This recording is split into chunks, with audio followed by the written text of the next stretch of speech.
Friends, rivalry study time express में आप सबका स्वागत है। कल मैं आपको अधिगम में थॉर्नडाइक के बारे में बता रहा था। थॉर्नडाइक ने कौन क्या है, व्यवहारवादी हैं, इसके अलावा इनके कौन कौन से नियम थे वो बता दिया था। आज उन सब नियमों को क्या व्याख्या के रूप में पढ़ना है, व्याख्यात्मक पढ़ना है। चलो देखते हैं कौन कौन से इनके। कल जैसे मैंने मुख्य नियम बताए थे और गौण नियम बताए थे, इनके दो नियम बताए। मुख्य नियम में हमने बताया तत्परता का नियम, अभ्यास का नियम, प्रभाव का नियम। अगर बात करें गौण नियम, मानसिक क्रिया का नियम, बहुवचन क्रिया का नियम, और क्या था आंशिक क्रिया का नियम, या सादृश्य अनुक्रिया का नियम, और या साहचर्य का अनुक्रम। इन सबको डीप में जान लेते हैं क्या है और कैसे हैं। अगर हम बात करें थॉर्नडाइक के नियम, थॉर्नडाइक के दो नियम है। पहला एक है मुख्य नियम, जिसको हम प्राथमिक नियम के नाम से भी जानते हैं। दूसरा कौन सा है, गौण नियम। गौण नियम यहां समझते हैं।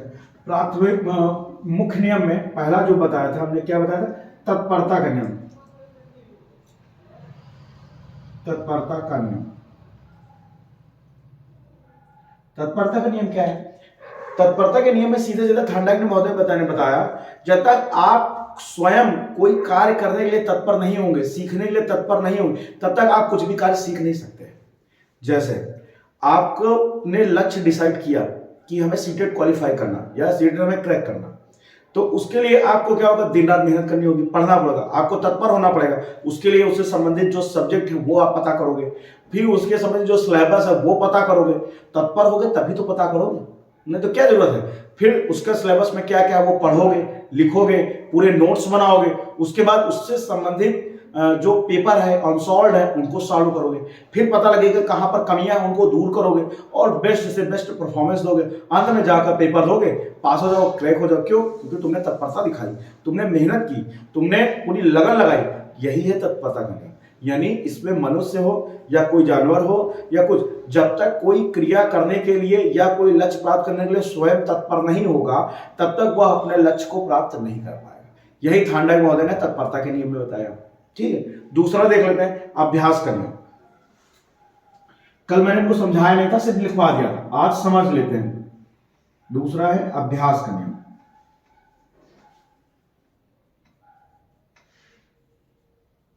अभ्यास का क्या नियम है?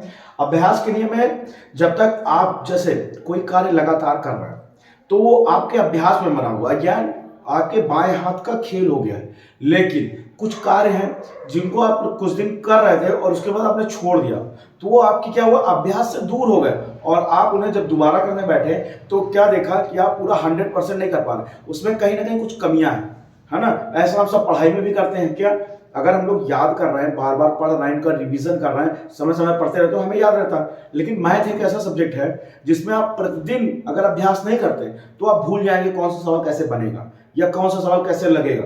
फार्मूला हम सब भूल जाएंगे। हमें सबको फार्मूला याद रखने के लिए हमें रोज मैथ का अभ्यास करना जरूरी है, यानी निरंतर प्रयास करना होगा। जैसे जिस प्रकार एक कुएं से जब पानी निकालते हैं और एक गरारी होती है, गरारी कभी पत्थर की होती है लकड़ी हुई, और रस्सी से खींचा जाता है पानी, उससे प्रतिदिन पानी जब खींचा, देखो गरारी क्या होती है, धीरे धीरे घिस जाती है, यानी कट जाती है। उसी प्रकार हम सबको भी अपने मस्तिष्क को अपने अभ्यास के द्वारा, मैथ हो या जो भी लक्ष्य हासिल करना है या जो भी करना है, उसके लिए प्रतिदिन हमें कुछ ना कुछ अभ्यास करते रहना, यानी हमें रुकना नहीं है, हमें चलते रहना। भले हम कछुआ की चाल से चले, लेकिन हमें उस काम के प्रति अभ्यास रोज करना है। यह था अभ्यास का नियम।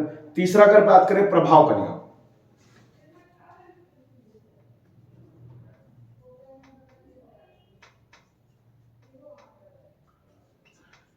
प्रभाव के नियम में क्या है?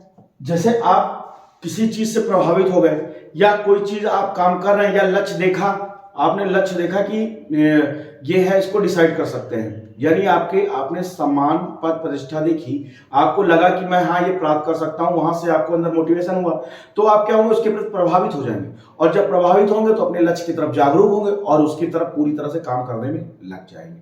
यानी हमें कहीं ना कहीं से कुछ ना कुछ ऐसी चीज देखा या ऐसी वस्तु या ऐसा उससे संबंधित जो भी था, हमने उसको देखकर क्या हुआ, प्रभावित हो गए, और प्रभावित हो गए फिर हम उसी दिशा की ओर काम करना शुरू कर दें। यह था प्रभाव का नियम। ठीक है, अगर हम बात करें द्वितीय नियम में, पहला मानसिक स्थिति का नियम।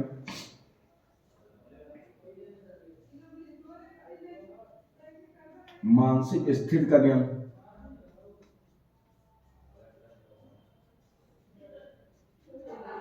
मानसिक स्थिति नियम क्या है? अगर आपका मस्तिष्क स्वस्थ है तो आप पढ़ने लिखने में या कोई भी काम करने में सही होंगे, लेकिन आपका मस्तिष्क अस्वस्थ है या मंद बुद्धि के है या कह सकते हैं विशिष्ट बालक है, तो आपका क्या होगा, आपको उस मानसिक स्थिति के तहत आपके लायक जो भी कार्य होगा उसको कराया जाएगा आपसे। जैसे आपका आईक्यू लेवल, आपकी उम्र तो बराबर है, कक्षा 6 के साल जो होती है कक्षा 6 के लड़की की वही है, आपकी आयु बराबर है, लेकिन आपकी मेंटल एज यानी मानसिक आयु क्या है, वो कक्षा 4 के लड़के के बराबर है। तो आपको क्या किया जाएगा, आपको वही गतिविधियां कराई जाएंगी, वही वर्क कराया जाएगा जो आपकी मानसिक या जो आपका दिमाग कह रहा उस समय, उसी प्रकार की क्रियाएं उससे कराएंगे। ये था मानसिक का नियम। दूसरा बात करें बहुअन क्रियाओं का नियम। बहुअन क्रिया का नियम,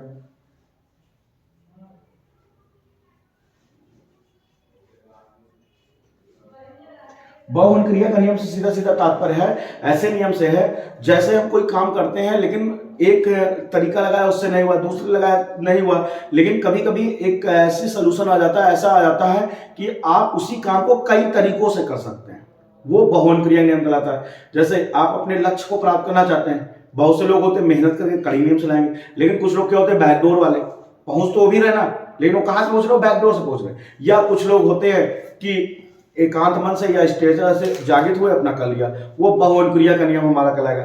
दूसरा अगर बात करें सादृश्य का नियम, तीसरा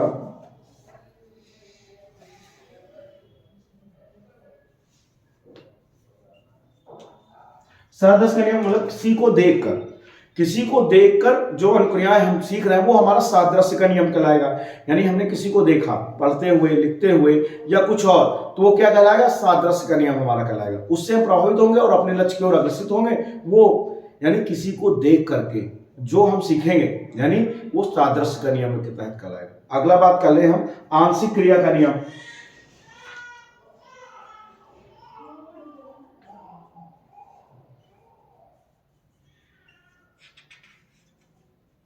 आंशिक क्रिया का नियम, आंशिक क्रिया का नियम में कहता है जैसे आपके सामने कोई समस्या है वही बड़ी, तो आप उसको क्या करोगे, छोटे छोटे छोटे टुकड़ों में बांट लेंगे, वो क्या कहलाता है, आंशिक क्रिया। यानी जैसे आपके सामने कोई समस्या उत्पन्न हुई, ये मान लीजिए आपके सामने कोई पूरी की पूरी समस्या, लेकिन उसको करना कैसे है, हमें छोटे छोटे टुकड़ों में बांटकर उसका सॉल्यूशन करना होगा, तो वो आंशिक क्रिया का नियम कहलाता है। जैसे मान लीजिए क्या किया गया, पहले हमने टुकड़ों में बांट दिया, पहले हमने इस समस्या को सॉल्व किया, फिर इसको समझ किया, फिर इस वाली समस्या को सॉल्व किया, फिर इसको किया, फिर इसको किया, और एक समय आया क्या पूरी समस्या हमारी सॉल्व हो गई। ये होता है आंशिक क्रिया का नियम। और साहचर्य का नियम अगला अगला है साहचर्य, साहचर्य स्थानांतरण का नियम।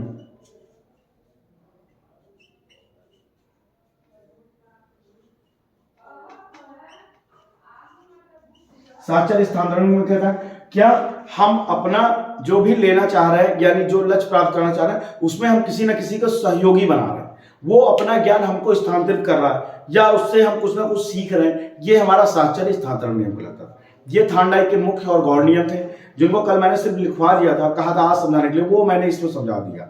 आपको समझ में आए होंगे? ठीक है, एक बार देख लीजिए फिर इसको इरेज करते हैं।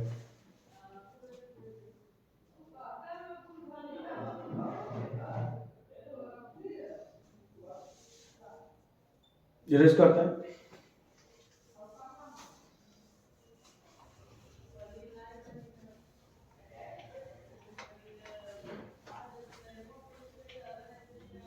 अगर हम यहां बात करें तत्परता नियम के अनुसार शैक्षिक उपयोगिता क्या है, अगर हम बात करें यहां पर जो तत्परता थार्नडाइक का गौण नियम था, वो प्राथमिक नियम था, उसके अनुसार शिक्षा की क्या उपयोगिता है।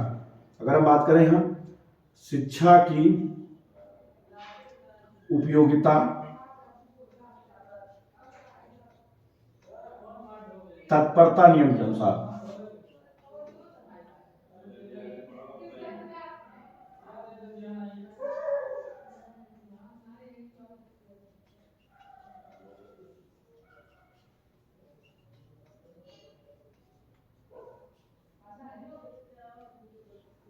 पहला, इसमें हमें क्या होना, इसमें अध्यापक को छात्रों के साथ मित्रवत व्यवहार करना पड़ेगा, यानी छात्रों को जो अध्यापक है उसको स्वयं तत्पर होकर स्टूडेंट से क्या मित्रता जैसा व्यवहार करना, उनके मित्र बनना पड़ेगा, दोस्त बनना पड़ेगा। अगर हम यहां बात करें, पहली बात, अगर पहला पॉइंट याद करें, छात्रों से मित्रवत व्यवहार, छात्रों से मित्रवत व्यवहार करेंगे, ठीक है। उसके बाद अगर हम बात करें दूसरा, इसमें क्या होगा, श्रव्य दृश्य सामग्री का उपयोग करेंगे, तभी तो बच्चा आकर्षित होगा, तत्पर होगा। यानी श्रव्य दृश्य मतलब सुनना और देखना, श्रव्य दृश्य का मतलब क्या होगा, सुनना और देखना, श्रव्य दृश्य सामग्री का प्रयोग, सामग्री का प्रयोग, ठीक है। यानी जो तत्परता के नियम के अनुसार हम यहाँ पर शिक्षा का उपयोग देख रहे हैं, उसमें पहले छात्रों से मित्रवत व्यवहार करेंगे, फिर श्रव्य से सामग्री का प्रयोग करेंगे, उसके बाद छात्रों से स्नेहपूर्ण वातावरण उपलब्ध कराएंगे। तीसरा अगर हम यहाँ पर देखें, छात्रों को स्नेहपूर्ण व्यवहार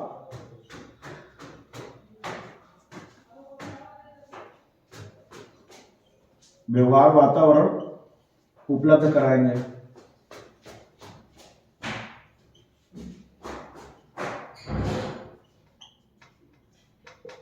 ये है, यानी तत्परता के अनुसार हम छात्रों के कैसे उनका व्यवहार करेंगे, कैसे उनको आकर्षित करेंगे, छात्रों से मित्रवत व्यवहार करेंगे, दूसरा श्रव्य सामग्री का प्रयोग करेंगे, तीसरा छात्रों को स्नेहपूर्ण व्यवहार वातावरण उपलब्ध कराएंगे। तभी बच्चा क्या होगा, टीचर की ओर आकर्षित होगा, पढ़ाई की ओर आकर्षित होगा, यानी तभी वो तत्पर होगा। ये तत्परता के अनुसार। अब अगला देख लेते हैं क्या, अभ्यास के अनुसार, इसको इरेज करते हैं।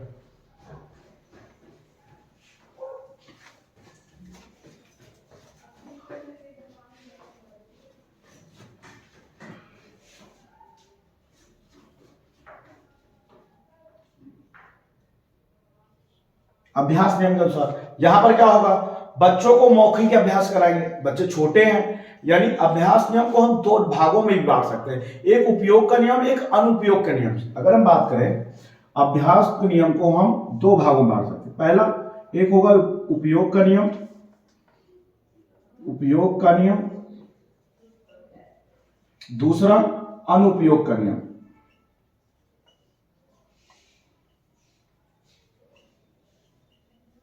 इसको हम दो भागों में बांट सकते हैं, लेकिन शिक्षा में क्या क्या इसकी उपयोगिता होगी, यहां पर हम देखते हैं। पहला, छात्रों को मौखिक अभ्यास कराएंगे, बच्चे क्या छोटे हैं तो उनको रोज मौखिक अभ्यास, जैसे गिनती का हम लोग खड़े कर देते, कहते सब बच्चों को गिनती पढ़ाओ, 1 2 3 4 बोलते, बच्चे कैसे बोलते हैं, बोलेंगे 1, सामने वाले बोलेगा 1, फिर बोलेगा 2, फिर बोलेगा 2, या फिर टेबल का बोलो 2 2 1 जा 2 2 2 2 जा 4, इस तरह का पहाड़ा पड़ेगा।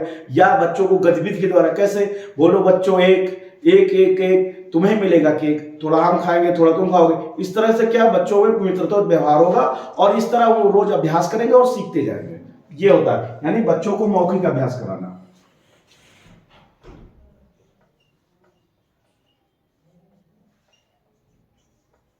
बच्चों को मौखिक अभ्यास कराना।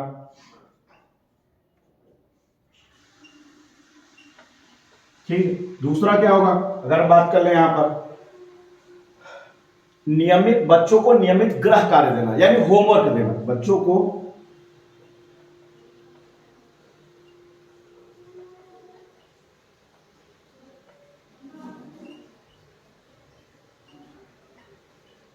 गृह कार्य देना। ये किसके थे, ये अभ्यास के नियम के अनुसार थे। अब तीसरा हम बात कर लें प्रभाव के नियम के अनुसार कैसे होंगे।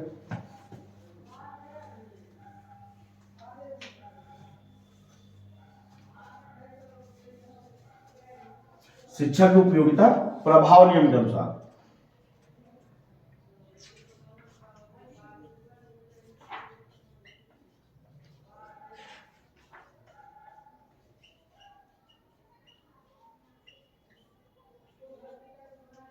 अगर प्रभाव नियम का स्वागत, यानी बच्चों को प्रभावित कैसे करेंगे हम? या तो पहली उपयोगिता पुरस्कार से, हम बच्चों को किससे प्रभावित करेंगे? पुरस्कार से। बच्चे ने अच्छा काम किया, पुरस्कार भी दो प्रकार के हो जाएंगे, एक क्या होगा, एक कृत्रिम होगा और एक शारीरिक रूप से भी दे सकते हैं, है ना, वो तो दंड में भी चला जाएगा, लेकिन और एक कृत्रिम होगा, कैसे? बच्चे ने अच्छा कार्य किया, सब कुछ किया, तो हम उसको मौखिक रूप में क्या कहेंगे? शाबाश बच्चा, बहुत अच्छा, गुड, वेरी गुड, इस तरह का।